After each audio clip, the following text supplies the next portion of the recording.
My friend Jack Ravel asked me if the QI macros would do nested Pareto charts. I had to probe it a little bit to find out what he was talking about, but it's pretty simple. So if you have data like this, which is line by line, types of defects, by date, and so on, if you select the line and defect headings, you can go over to the QI macros pivot table wizard, and the pivot table wizard will summarize that data for you. Now, once you have this, then we can begin to create some Pareto charts. So if I select line 1 and line 2, hold down the control key, then I can select the grand total down here and choose QI macros Pareto chart. So we can see that line 3 has over half of the total defects. Now we can go back into our pivot table, and since we have line 3 here, let's select that. So now we're going to start to drill down into line 3. Right, so we're going to select line 3, and we're going to select the headings over here. Again, you select one, and then you hold down the control key and select the other.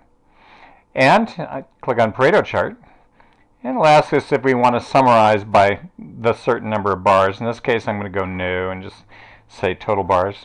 So here we can see that folded flaps are 40% of total line 3 packaging defects.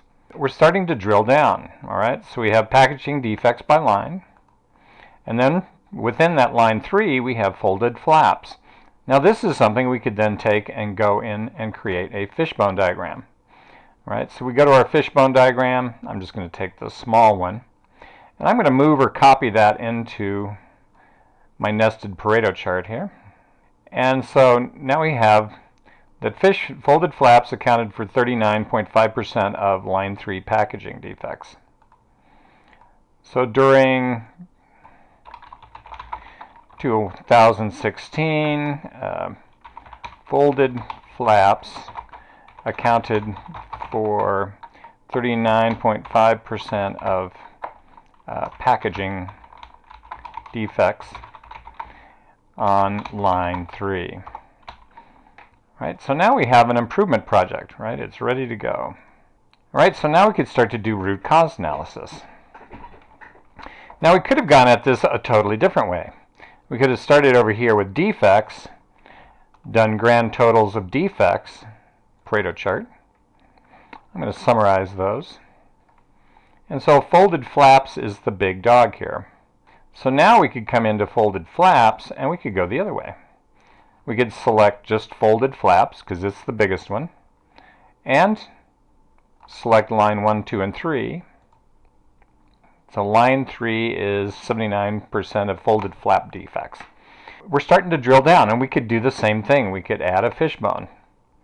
Or the other thing we could do is, if we have data like this, is we could select all that data and say Pareto chart. And we're going to summarize those. And the QI macros will go out and create a whole series of charts. So you can see that folded flaps are a lot of our defects.